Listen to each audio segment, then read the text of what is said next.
Every official history is a palimpsest, a manuscript from which a previous, inconvenient text has been carefully scraped away, to write a new one over the top. A smooth text, a reassuring text, a false text. My work is not to read what is written on the surface. My work is restoration. With light and with time, I reveal what was erased. And sometimes, beneath the layer of prosperous chronicles, the ghosts of entire dead cities emerge.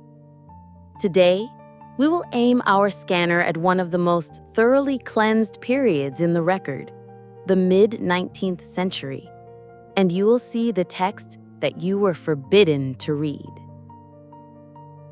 Here they are, the first artifacts, Daguerreotypes from the mid-19th century, St. Petersburg, Paris, Washington, majestic, perfectly constructed metropolises, and perfectly empty.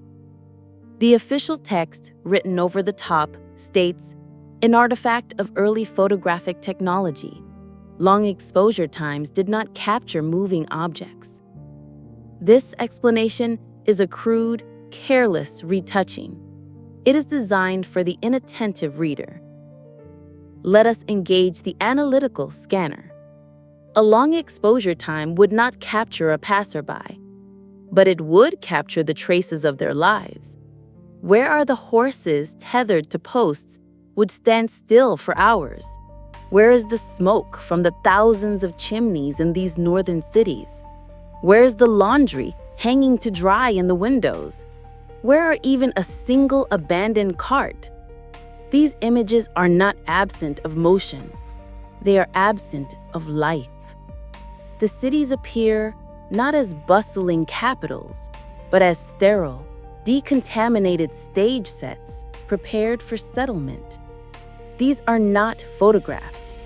They are an inventory report following a global cleanup operation. The ghostly outlines of an erased text. So, what was written in that layer which was so carefully scraped away? What event was so traumatic that it had to be erased from the collective memory? In the official palimpsest, there is a tiny, faded footnote. The year 1816, the year without a summer. The cause, the eruption of Mount Tambora. The consequences, a period of cooling, failed harvests, a local, though unpleasant, anomaly. But what if this is merely an edited fragment of the truth? What if it was not just a cold summer, but a long winter? A global catastrophe that plunged the entire northern hemisphere into darkness for 3 years. Let us run a simulation. 3 years without sun. Agriculture completely collapses. Food reserves in the cities, if they existed, are exhausted in months. Horses, the primary mode of transport and labor, are the first to die of starvation. Transportation links between cities are severed. Money becomes useless paper. Famine begins, not just hunger, but a total, merciless famine. Disease follows, cannibalism. The social structure disintegrates. The strong form packs and raid what remains. The rest flee. They flee the stone traps of the cities for the forests, where one might still find firewood and perhaps hunt an animal. The cities do not just become empty, they become giant open graves. After the long winter receded and the sun returned, the cities were a monstrous sight. It took decades for nature and time to perform the primary disinfection, for the epidemics to subside and for the remains to decay. And then the second phase began, the cleanup and the resettlement.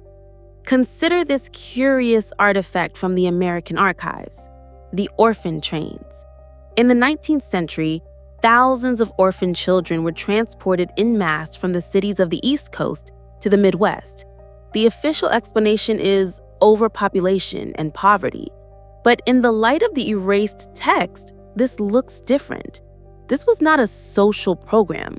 This was a resettlement protocol, a massive operation to remove the surviving children from the dead, depopulated metropolises and distribute them across new territories. An entire generation was erased, and its remnants were reformatted. And here is another fragment of the erased text, bleeding through the new layer of paint: the climate. Why, in the old buildings of St. Petersburg, a city supposedly built in a harsh climate, are the drainage systems not designed for frost? Why do old paintings depict palm trees in Moscow? Because before the long winter, the climate was different, much warmer. The cities did not require universal furnace heating. Words that have come down to us like ghosts from that era.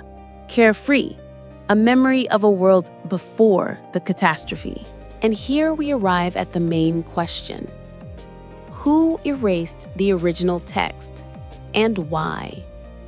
This was not the work of a single censor or a single government.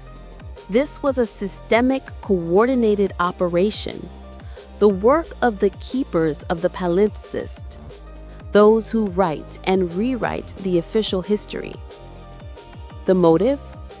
Fear. The truth of the long winter, of the complete collapse of civilization, of millions dead and decades of anarchy. This truth is too dangerous. It undermines the fundamental myth upon which our world is built, the myth of stability, of progress, and of the omnipotence of the state. If people were to learn that their shining empires could crumble to dust in 3 years because of a cloud of ash, they would stop believing in the system. They would cease to be governable. And so the trauma had to be erased, forgotten, declared a fiction, a conspiracy theory. Academic science, the mass media, these are not instruments of knowledge. They are instruments of restoration.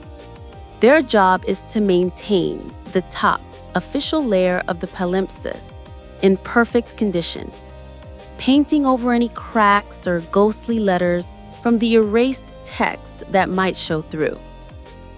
And so, the empty cities in the old photographs are not a defect of the film. They are an X-ray of history, revealing the fractures and scars hidden beneath a layer of cosmetic retouching. We have only lightly touched upon one erased layer, revealed just a few sentences from a forgotten chapter. But our entire world is a giant palimpsest. What other catastrophes?